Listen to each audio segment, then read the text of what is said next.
Հայկական տարարվեստը մնացել է կենսունակ եւ ինքնություն պահպանող արժեք եւ ներառված է ՅՈՒՆԵՍԿՕ-ի մարդկության ոչ նյութական մշակութային ժառանգության ցանկում։ Տարարվեստի ճյուղերից գեղագրությունն ու մանրանկարչությունից զարդագրությունը, հարակից տեսակները մինչև օրս շարունակում են իրենց կիրառական դրսևորումները, հանդես գալով ժամանակակից ձևերով եւ գաղափարներով։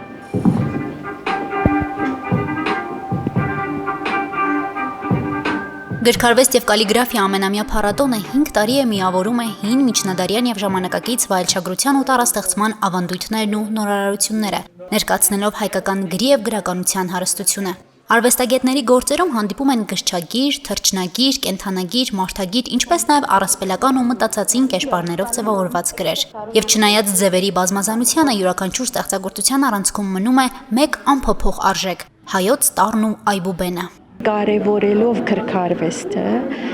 իրականում եւ կալիգրաֆիան իրականում կարևորում ենք մեր այբուբենը եւ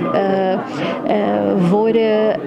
մեր հիմքն է, այսինքն մշակութային հիմքն է եւ դարը եւ քիրը, որը մեր այսինքն ինքնության եւ հիշողության եւ շարունակության հենասյունն են։ Տառը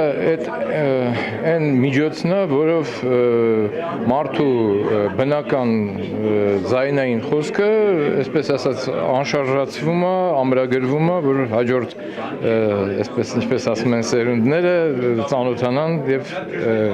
դա չկորի փոխանցվի մյուս սերունդներին։ Միևնույն ժամանակ բնականաբար նրանով նաեւ տարածվում է տարածության մեջ, ոչ միայն ժամանակի, այսինքն դառնում է մասը մեր շրջակա կյանքի, թվում նաեւ մասը ճարտարապետության։ Յուրահատուկ մոտեցումները կենթանանում են ժողովրդական արվեստի տարբեր ձևերում՝ քանդակագործությունից ու գորգագործությունից մինչև ասեղնագործություն, գրականություն ու մանրանկարչություն։ Այս բոլորի միաձուլումից ծնվել է բատիկ արվեստը, գործվածքի վրա արվող նկարչությունը, որն այսօր նոր շունչ է հաղորդում ավանդական գեղագրությանը։ Մետաքսագիր բատիկները, որ հեղինակել է լիբանանահայ արվեստագետ Արմենուհի Սաղդասարյանը, արդեն երկրորդ տարին է ներկայացվում են փառատոնին, ամեն անգամ նոր ասելիքով։ Ամեն անգամ ես փորձում եմ բացի հայկական ասենք հնատարյան մեր դարերը, նույնիսկ զարդարվեստը իր տարբեր ձևերով ներկայացնեմ եւ այդ հինը ներկայացնեմ ինչ որ նորովի, ոնց որ ավելի շեշտեմ նրանց խորհուրդները, ասենք գենաց ծառի, մեր այբուբենի, հավերժությունների, որը մենք թարավոր մեր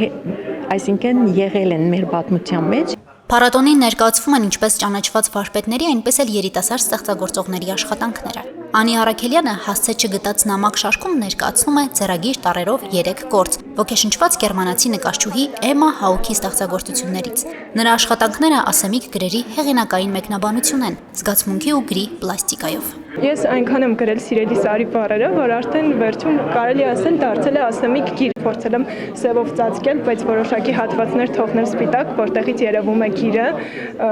ցույց տալով, որ ամեն դեպքում չի կարող ստվել այդ պատմությունը, իրականությունը եւ մեզ հասնում են որոշակի փաստեր։ Լինում են ծրագրեր վարպետասասեր աշխատարաններ, սկսած մանկապարտեզի եւ դպրոցական տարիքի երեխաներից, ուսանողներն են, ովքեր մեր հիմնական թիրախային խումբն են, ու նաև արդեն կայացած հայտնի արվեստագետներ, գիտնականներ, մասնագետներ, ովքեր